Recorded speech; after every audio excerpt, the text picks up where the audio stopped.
Hello, and welcome back to the definitive Starship review series without access to a proper hang on, let me do that again. Without access to a proper table, where today we are looking at the USS Europa from Star Trek Discovery. You've been so good until right now when I go to record, and then you get the squeaky toy. Now, the Europa is a ship that I have been thinking about a lot recently, because, someone asked for this, they asked for a few Discovery ships. I'm like, yeah, alright, the Europa. They just must really like it. It's a Discovery ship. So I put it on the ballot, I had some spaces, and then people voted for it like it was the Titan, or the Prometheus, or the Nog, or Voyager. They voted for it like it's some beloved fan favorite. Or not necessarily beloved, but like it's a ship that, was particularly popular, that's kind of known for being enjoyed by most people. Which is interesting, because for me, the Europa, it's the ship from the Battle of the Binary Stars that kind of shows up. It's the Admiral ship, the Cleave ship, like, rams into it. It's that ship. It gets destroyed. There's, like, a picture of it on on the Discovery mess hall, like the old one. So, people would know it, probably more so than other random Star Trek ships. It's got some significance. But, I still kind of thought it was like just another Discovery ship. And maybe it is. Maybe it just happened to be the best of like whatever's on that list, but still, it surprised me. So I'm wondering, does this ship have some sort of like big fan base that I'm just not aware of until now? Like, don't get me wrong, it's a fine ship, the Europa. I can see why people would appreciate it. It's just, it seems to have some surprising popularity compared to the other ones, at least from what I get from the poll. But anyway, let's take a closer look at NCC 1648. Now, as anyone who's seen me review an early Discovery ship would know, that it took a long time to kind of warm up to that style. They're still, they will always be a good 10, 20 years too late in the timeline for what they are to me, just with what TOS was. But as a blend between Enterprise and TOS, they work pretty well, and I can see once I started seeing them scattered about with the other fleets more chronologically, is like proto versions of future ships in the timeline. I can definitely see. You got kind of the Walker class as sort of a proto Miranda. Braun is kind of part of the Stargazer-esque lineage, and you can really see these parallels pop up. Well, the Europa is one of those ships that doesn't really seem to have many parallels. I mean, you could kind of go Miranda-esque, but you could make them, the 4 turbos, kind of, the Stargazer-esque, as I said, the Brawn. It's just a ship that doesn't really seem to be a part of any lineage, which is fine. Starfleet's allowed to have kind of dead lineages, especially in this era where, they were much more experimental post-Enterprise, rapid Federation growth, yada, yada, yada. They were still kind of figuring out how to do things the best way. Yeah, it's an interesting, fine little ship. But to me, it's always just been, another one of the early Discovery fleet. But let's take a little bit of a closer look at this ship I've just been kind of yabbling about. 4 nacelles, which, of course, as we refer to them on the channel now, 4 turbos, thanks to my partner, and of course, normal Discovery style with the little Discovery nacelles, the 3... I guess they're still Bassard collectors, I don't really know. A roll bar that goes into a little knife's edge thing. Ironic for the ship that got cleaved, but it is a weird little knife's edge thing for the Federation. But I think this is the bridge up on the roll bar, and so you've got this weird thing. I don't think, looking at it, anything else is the bridge, but I do like that kind of something new, different. You'd have great visibility if you're saying these are windows, which is an awful idea, but I mean, they are windows in this ship. I mean, it's gonna be a great view. Yeah, I guess if this is like an Admiralty ship, you've got great visibility of kind of a battle that's going on. I don't know how military-minded this Starfleet would be. I mean, we're decently close to the Romulan War.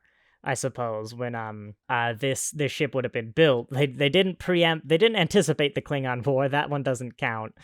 But yeah, just a little weird knife's edge thing. But I like this little bridge setup. On the back, you just got some impulse, a huge shuttle bay, loads of, I believe, just windows going down there, and a bit of blue glow on the insides of themselves. I'll say I like the amount of red, kind of for, well, otherwise you'd risk being a very dull ship, just kind of these grays everywhere. It's a lot of red, and kind of just about the right amount of red to really make it pop and look more interesting and not kind of dull.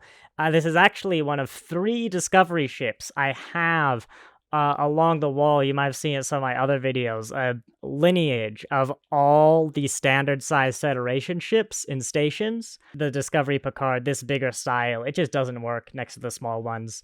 It also takes up way too much room. But there's 3. I think it's the Shrawn, the Clark, and this one in that order. I've got between Starbase 1 and K7. And it kind of works. It looks better that way, and they're not too overpowering. Moving on with the saucer, we got, I don't know, some braille stuff here. Just, I guess, to break it up and make it a little bit more interesting. From the side, it does have the ship does have quite a tiered, like a lot of these little viewports, I guess, where you'd see a lot there, just because of the saucer is sloping down, and you've got the windows on the front, sort of 10 forward style, I guess.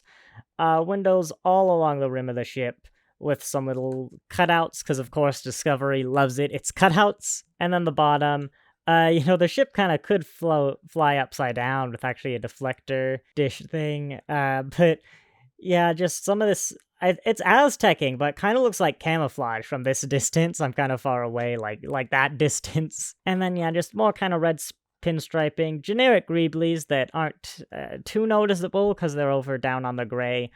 But it's a pretty good little Admiral ship, I suppose. It's probably, I mean, more engines means faster. That's kind of like, intuitive. I don't know if it really matters for Star Trek-wise, but, it does seem like a good little ship for an Admiral to nip around. Does look kind of important. I think, I remember when I read this magazine, that's kind of what they were going for. Like, it's an Admiral ship. It's Starfleet, so it's not, like, militaristic-y or whatever, but it's still, like, an Admiral ship. It can defend itself a little bit more because it's maybe a higher target. It's got this kind of commanding thing up at the top, bridge, that's the word, but, commanding perch, like the positioning up there. And yeah, it does kind of feel like a little Admiral ship, which is quite nice. Oh yeah, well, I was going to say earlier with how it could fly upside down, I think I said this, I don't know if it's come out yet, that part, but when I was reviewing Starships with my partner, or rather my partner was reviewing the Starships, I've always thought that when you flip any of these ships upside down, not just Federation, any of them, the vast majority look like a great water vessel.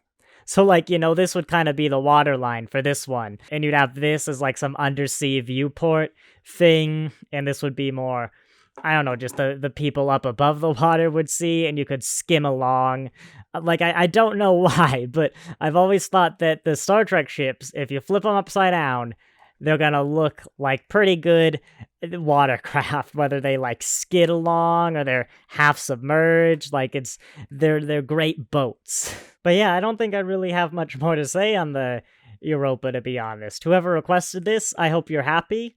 This recording session has been an absolute disaster, one of the hardest I've ever done as well, so I have no idea how long this video is. Looking at my audio, it's a good, third silence. But yeah, for me, it's just another one of the Discovery fleet. It's a nice one. It's a pretty good little ship, but it's not really part of any lineage. There's nothing particularly noteworthy. As I've said, I never tend to really go for the 4 turbo ships, personally. This one does it pretty good, but I don't know if it'd be better. I guess without the top ones, it would just look like a Miranda class.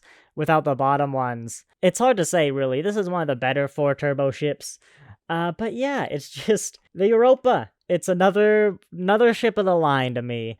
And so I hope you're happy, whoever requested this. I hope you're happy with the next 2 reviews. They also asked for the Diploma half and the Cleave ship. So yeah, I hope you enjoyed. Let me know what you thought about this video. I've just seen how flat this deflector dish is, especially if it's one I don't have too much to talk about. I might just not do them. Let me know. If you still found this interesting, that's great. Oh, and God, I always do these after the outro. For now, I think my reviews are gonna alternate with my partner's review, and we're just gonna go back and forth like that for a bit. That's how it's gonna go. Thanks for watching. I'll see you next time.